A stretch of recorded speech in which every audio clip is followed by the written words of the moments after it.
নমস্কাৰ বন্ধুসকল, সকলোকে জিত আছাম ইউটিউব চেনেললৈ আপোনালোক সকলোকে স্বাগতম জনাইছোঁ। বন্ধুসকল, আমি প্ৰত্যেকটো ভিডিঅ'তে আহি থাকিবলগীয়া Assam police and SSC GD এক্সামৰ বাবে কিছুমান ইম্পৰ্টেণ্ট কমন কুৱেশ্যন লৈ আহোঁ আপোনালোকৰ মাজলৈ বিভিন্ন চেপ্টাৰ অনুযায়ী। ঠিক আছে, আজি যিটো বিষয়ত আলোচনা কৰিম সেই বিষয়টো হৈছে বিশ্ব আৰু ভাৰতীয় অৰ্থনীতিৰ ওপৰত কিছু কমন কুৱেশ্যন লৈ আহিছোঁ বন্ধুসকল। আৰু তাৰ আগতে আপোনালোকে যদি মোৰ এই ইউটিউব চেনেলটো এতিয়ালৈ যদি ছাবস্ক্ৰাইব কৰা নাই তেনেহ'লে ছাবস্ক্ৰাইব কৰি ল'ব এনেকুৱা সুন্দৰ ভিডিঅ' পাবলৈ। বন্ধুসকল, প্ৰথম যিটো কুৱেশ্যন আহিছে আমাৰ সেইটো হৈছে ভাৰতৰ নীতি আয়োগ কেতিয়া গঠন কৰা হৈছিল। তো এ অপশ্যন দি আছে 2014 চন, বি অপশ্যন দি আছে 2015 চন, চি অপশ্যন দি আছে 2016 চন, ডি অপশ্যন দি আছে 2013 চন। ইয়াৰ যিটো ৰাইট এনচাৰ হ'ব বন্ধুসকল সেইটো হ'ব আমাৰ 2015 চন। নেক্সট কুৱেশ্যনলৈ আহোঁ। নেক্সট কুৱেশ্যন হৈছে বৰ্তমান ভাৰতৰ নীতি আয়োগৰ উপাধ্যক্ষ কোন। তো এ অপশ্যন দি আছে Amitabh Kant, B option Rajiv Kumar, C option VK Saraswat, D option C Rangarajan. ঠিক আছে, ইয়াৰ যিটো ৰাইট এনচাৰ হ'ব বন্ধুসকল সেইটো হ'ব ৰাজীৱ কুমাৰ। ঠিক আছে, তো নেক্সট কুৱেশ্যনলৈ আহোঁ।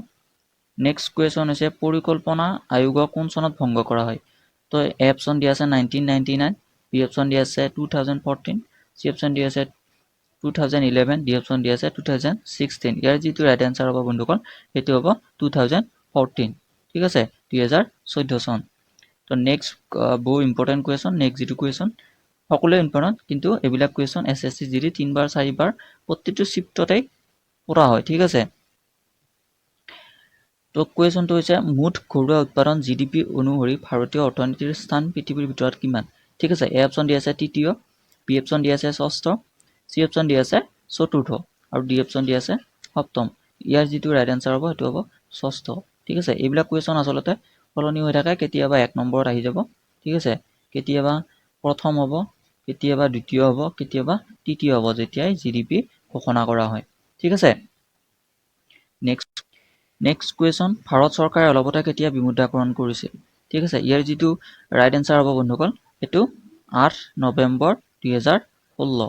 ঠিক আছে, 8 নৱেম্বৰ 2016। এনেকুৱা কুৱেশ্যন সদায় আপোনালোকক কনফিউজ কৰিবৰ কাৰণে দিব। এয়া যেনেকৈ দেখিছে আপোনালোকৰ ইয়াতে কনফিউজ লাগি যাব। ঠিক আছে, তো ভালদৰে এইবিলাক মনত ৰাখিব। নেক্সট কুৱেশ্যন 2000 টকীয়া নোট বেংক কেতিয়া ভাৰতৰ ৰিজাৰ্ভ বেংকে প্ৰচলন কৰিছিল।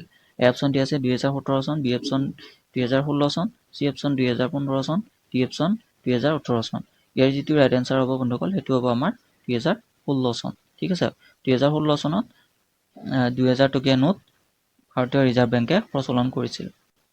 নেক্সট কুৱেশ্যন ভাৰতৰ আটাইতকৈ ডাঙৰ ব্যক্তিগত খণ্ডৰ বেংক কোনটো। ঠিক আছে, ইয়াৰ যিটো ৰাইট এনচাৰ হ'ব বন্ধুসকল সেইটো হ'ব HDFC বেংক। ঠিক আছে, তো অপশ্যনখিনি মই কোৱা নাই, ইয়াতে অপশ্যন দিছে কাৰণ এইটো সকলোৱে গম পায় HDFC ব্যক্তিগত খণ্ড বেংকৰ ভিতৰত আটাইতকৈ ডাঙৰ বেংক। নেক্সট কুৱেশ্যন ভাৰতীয় জীৱন বীমা নিগম LICI কেতিয়া গঠন কৰা হৈছিল। তো আমাৰ অপশ্যন দি আছে 1951 চন, বি অপশ্যন 1956 চন, চি অপশ্যন 1960 চন, ডি অপশ্যন 1890 চন। ঠিক আছে, ইয়াৰ যিটো ৰাইট এনচাৰ হ'ব বন্ধুসকল সেইটো হ'ব আমাৰ 1956 চন। ঠিক আছে, 56 চনত LICI গঠন কৰা হৈছিল 1956 চনত। Next question Bombay stock exchange BSE কেতিয়া স্থাপন কৰা হৈছিল। তো অপশ্যন দি আছে 1948 চন, বি অপশ্যন 1872 চন, চি অপশ্যন 1960 চন, ডি অপশ্যন 1991 চন। ইয়াৰ যিটো ৰাইট এনচাৰ হ'ব সেইটো হ'ব আমাৰ 1875 চন। ঠিক আছে, নেক্সট কুৱেশ্যন SEBI কেতিয়া গঠন কৰা হৈছিল।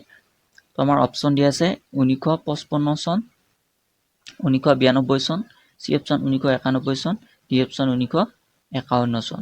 ঠিক আছে, ইয়াৰ যিটো ৰাইট এনচাৰ হ'ব বন্ধুসকল সেইটো হ'ব আমাৰ 1992 চন। প্ৰশ্ন ভাল লাগিছে যদি লাইক কৰিব ভিডিঅ'টো। নেক্সট কুৱেশ্যনলৈ আহিছোঁ ভাৰতৰ আটাইতকৈ ধনী ব্যক্তিগৰাকীৰ নাম। এইটো সকলোৱে গম পায়, তো বহুতৰ কনফিউজ থাকে। তো এ অপশ্যন দি আছে Ratan Tata, B option Mukesh Ambani, C option Azim Premji, D option Lakshmi Mittal. ঠিক আছে, ইয়াৰ যিটো ৰাইট এনচাৰ হ'ব বন্ধুসকল সেইটো মুকেশ আম্বানী, জিঅ'ৰ মালিক। তো নেক্সট কুৱেশ্যন বহু ইম্পৰ্টেণ্ট হয় বন্ধুসকল, ধ্যান দিব। ভাৰতত GST ব্যৱস্থা কেতিয়াৰ পৰা আৰম্ভ কৰা হয়। ঠিক আছে, তো ইয়াৰ অপশ্যন দিছে 1 জুলাই 2016 চন, 1 জুলাই 2017 চন, 1 জানুৱাৰী 2017 চন, ডি অপশ্যন দিছে 1 জানুৱাৰী 2018 চন।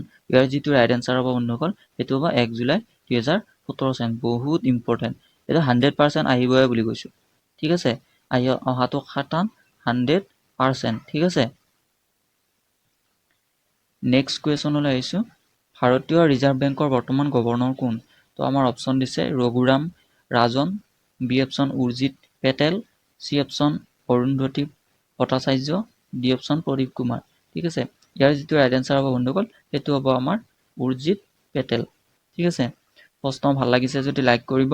ঠিক আছে, প্ৰশ্নবোৰ যদি আপোনালোকে ভাল পাইছে, কমন কুৱেশ্যন হয় বন্ধুসকল, মোৰ চেনেলটো ছাবস্ক্ৰাইব কৰিব, এনেকুৱা ভিডিঅ' পাই থাকিব। নেক্সট কুৱেশ্যন, ভাৰতীয় ষ্টেট বেংকৰ বৰ্তমান মুখ্য কাৰ্যবাহী বিষয়া কোন? তো এ অপশ্যন আছে Urjit Patel, B option Rajnish Kumar, C option Arundhati Bhattacharya, D option Chanda Kochhar. ইয়াৰ যিটো ৰাইট এনচাৰ হ'ব বন্ধুসকল সেইটো ৰাজনীশ কুমাৰ। ঠিক আছে, নেক্সট কুৱেশ্যন আহিছোঁ। নাবাৰ্ড কেতিয়া স্থাপন কৰা হৈছিল? তো এ অপশ্যন দিয়া আছে 1975 চন, বি অপশ্যন দিয়া আছে 1982 চন, চি অপশ্যন দিয়া আছে 1933 চন, ডি অপশ্যন দিয়া আছে 1991 চন। ইয়াৰ যিটো ৰাইট এনচাৰ হ'ব বন্ধুসকল সেইটো হ'ব 1982 চন। ঠিক আছে বন্ধুসকল, মই অসমীয়াতে আলোচনা কৰিছোঁ, কাৰণ অসমীয়াত আলোচনা কৰিলে কি হয়, আমি যিহেতু সৰুৰ পৰা মাতৃভাষা পাইছোঁ অসমীয়া, তো আমাৰ কিছুমান অসমীয়াত পঢ়িলে মনত ৰখা শক্তিটো বেছি হয়। ঠিক আছে, তো হিন্দীটো কৈ দিম, চবৰে যিহেতু ধাৰণা কিছুমানে হয়তো হিন্দীত পঢ়িলে মনত ৰাখিব পাৰে, চ' সকলোৰে বেলেগ বেলেগ হয়।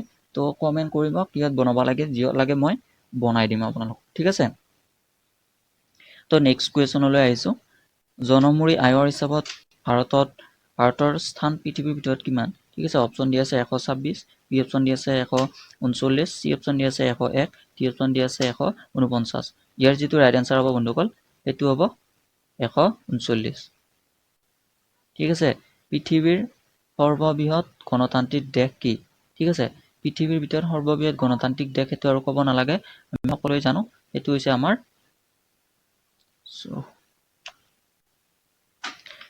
আমাৰ ভাৰত। ঠিক আছে, ভাৰত পৃথিৱীৰ ভিতৰত গণতান্ত্ৰিক দেশ, কাৰণ ভাৰতেই এখন এনেকুৱা ৰাজ্য যি জনগণই চৰকাৰ পাতে, জনগণৰ ওপৰত সকলো নিৰ্ধাৰিত হৈ থাকে।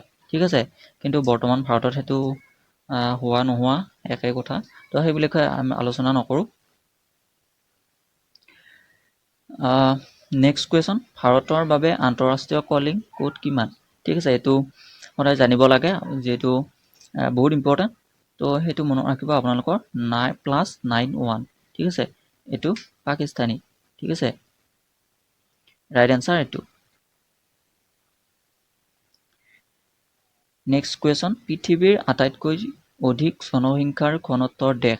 ঠিক আছে, এ অপশ্যন দি আছে Bhutan, B option Monaco, C option Bangladesh, D option Ghana. তো এইবিলাক কুৱেশ্যনে বহুতৰ মনত কনফিউজ লগায়, কাৰণ বহুতে ভূটান লিখি থৈ আহে, কিন্তু ভূটান নহয়, মনাকো। ঠিক আছে, তো বন্ধুসকল আজিলৈ ইমানেই। আপোনালোকে মোৰ চেনেলটো ছাবস্ক্ৰাইব কৰিব, ভিডিঅ'টো ভাল পাইছে যদি লাইক কৰিব, এনেকুৱা ইনফৰ্মেশ্যন এনেকুৱা ভিডিঅ' পাই থাকিব মোৰ পৰা। ঠিক আছে, জয় আই অসম।